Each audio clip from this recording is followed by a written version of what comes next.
Welcome to the Artfully Bourbon Studio. This is where we explore, review, and blend all things bourbon. And today, we have something brand new we're pouring into these glasses. Arthur, you ever had a non-sourced Bulleit whiskey before? No. Well, get a load of this, the first non-sourced whiskey to come from Bulleit Distillery. Wow. I have never been more excited to try Bulleit whiskey. I'm serious. This is the new Bulleit Bottled and Bond Bourbon, straight from their distillery. But the question is, their own juice, is it good? Well, pour it up. Let's find out. Yeah.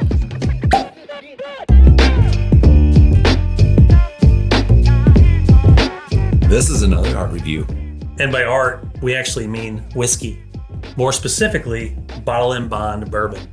In case you're not familiar with Bottled and Bond, it actually means the bourbon is at least 4 years old. It's 100 proof.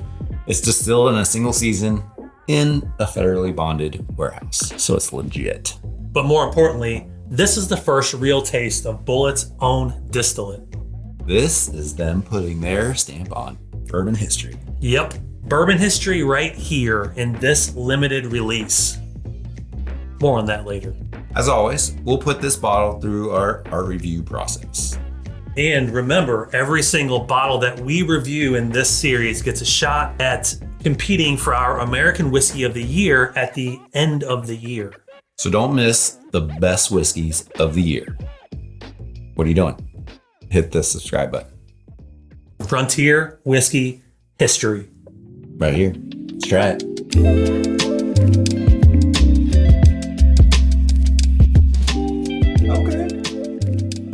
That's a strong It's a straight up mix of citrus and spice. Citrus is that very first note that I'm getting.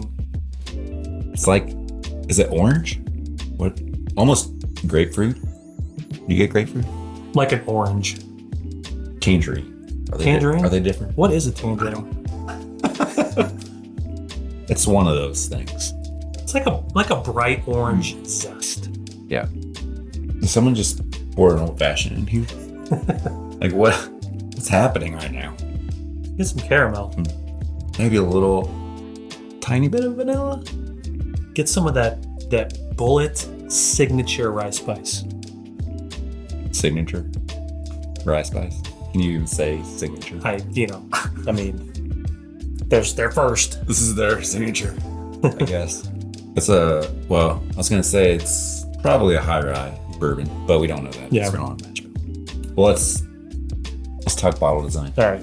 So first off, look at this engraving. It's a standard Bulleit bottle, but it's awesome. I love that they customize it, and you see lots of bourbon. It reminds me of like an old dusty whiskey bottle you'd find like in your grandpa's basement bar. Yeah. But I love that. It feels authentic. It's got like that really nice embossed authentic, and it looks expensive. It's a nod back to bourbon of frontier land of yesteryear. So label design, what do you think of that? Like on this one, so a lot of their standard ones are like orange or green for like the bourbon or the rye. Yeah, the color's really cool. I mean, it really fits like a something unique or special. It's got like that nice, looks like bronze foil, and they still carried over the embossing to the type on the label. I love that. It's not too like over the top contrasty like some of their other labels are. It's really subtle, but you can still definitely pick it up and read it pretty easily. So on the label, it does say it's very special bottling. What does that mean? Well, I'm assuming it means it's just a limited release. Maybe they're going to do a certain number of bottles a year, kind of like a 1924 or something like that. Oh no, not again. I think this is a limited release from what I understand for now. Yeah. But yeah, like 1924, it's supposedly going to be a standard offering one day. Back to the aroma. All right. I do like a good fruity nose. Yeah, I get a little more vanilla. It's like almost, I'm trying to think how to describe it. Like a vanilla orange. You know the orange cream Coca-Cola? Have you ever had that? Yes. Yes. Kind of like that. You get any oak? Get some oak. A little bit. A hint. That's not much though. Yeah. It's very subtle.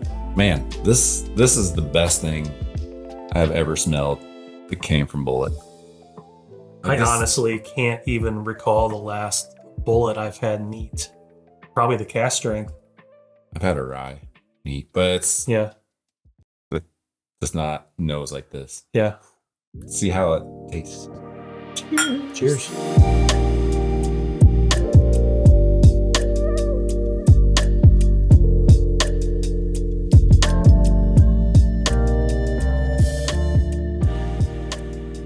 There's some rye spice. Yeah, it's got like a peppery vibe to it. Mm-hmm.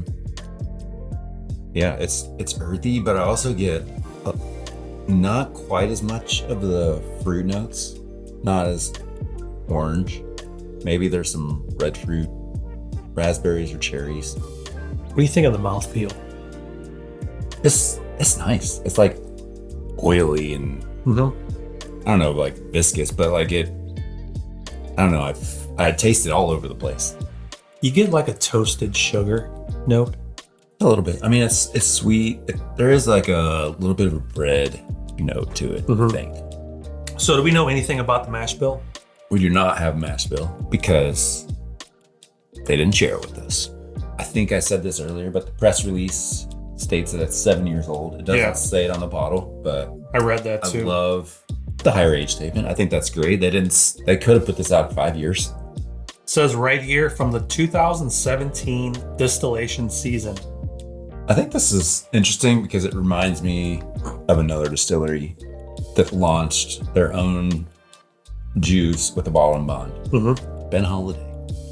Their first whiskey, since they revamped or came back to life, was a bottle and bond. So that's interesting. There was 6 years, but I can really respect that. I think it takes a lot of confidence in yourself as a master distiller to put a product out there right away that's a bottle and bond. I mean, it showcases your skills. And it has to be, legit. It has to follow some rules. So it's like, it's probably even harder to make, but it shows your credibility. Yeah. Just got to come out of the barrel right. Yeah, I mean, it really does showcase, what you can do right off the bat. And it's a bold move for any distillery, I think, to put that out there as their first release. It's a show of confidence, and I'll be interested to see what else they come out with next. But this is a solid first go, I'd say. If you're also interested, Bulleit is based out of Shelbyville, Kentucky, but they also, it says here, bottled in Bardstown, Kentucky. So Bardstown, Heaven Hill, someone bottles this for them.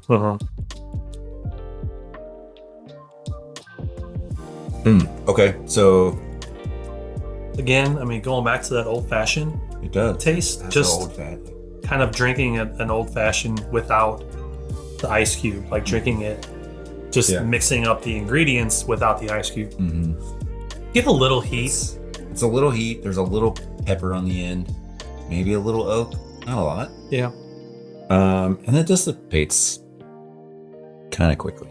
This is really good. But I think the finish, I just wish it lingered a little bit longer. But if you blind me with anything and include this in there, no way I would ever pick this as a Bulleit. It's agreed. Better than any Bulleit I've ever had. Yeah. Including the cast strength and the 10-year. Like this is legit. Yeah. Well, before we rank, I just want to point out that we don't include price in our review. But in case you're wondering, you should be able to find this bottle right here for $55 and on a limited basis. Okay. All right. Well, it's time to rank. We'll rank this bottle based on the aroma and taste experience only. We'll give it a score from 1 to 10. 1 is we're going to put this out back and set up target practice. 10 is like with a gun and bullets. Yeah. Like, oh, yeah. Bulleit. Well, yeah, you get it. 10 is the best thing we've ever sipped on. All right, well, tell me, where does this Bulleit Bottled and Bond bourbon land on our rankings? You want to go? I'll go first. Shoot. Oh boy. When I think of Bulleit bourbon, I typically think of a cocktail mixer. If I'm not making a cocktail, I'm going to quickly pass this bottle on the shelf. I really want to like Bulleit though. I love the bottle designs. The distillery is cool. We've been there. I have to say though, I really, really like this first release from Bulleit. That's their own distillery, the Bottled and Bond. I'd say this would be a really strong contender, and I am going to give it. I'm going to give it an 8. All right, for me, this Bulleit Bottled and Bond was a surprise. Honestly, I wasn't expecting much. Kind of like when I go to a liquor store and I'm scanning the shelves very quickly for anything that might jump out. I typically just scan right past these. Yeah. I think the flavor to me has always indicated that it's really just an average whiskey, average sourced whiskey, which doesn't necessarily scream by me. There's nothing blended or like, right. It's just like, here's source whiskey. Yeah. After trying this, I'm probably going to be looking for more of these. Not just looking for them, but looking forward to them. Like, what are they going to do now? I mean, they're going to release their ryes, their cask strengths, everything that's going to come out is going to be a whole new experience, which I think is really cool. I really enjoyed this. I thought it was very well rounded, and I'm going to give it a 7. All right. I'm going to give it a 7. Very, very solid grade for me. I would say so. 1987, 2025. It took that long to come up with your own whiskey. Bulleit, you did it. You freaking did it. This one gets a combined score of 7.5. All right, well, let's check out where it lands on the Artfully Bourbon 2025 rankings. Roll them. And like we said earlier, this bottle is now in the running for our American Whiskey of the Year at the end of 2025. Will it make the final cut? What do you think? I think it has a chance. I think it's got a good chance to make a run. Yeah, it's going to be a sleeper. Yeah. And for $55, do you think it's worth picking up? I mean, it's very, very good, but there's also very many comparable options out there.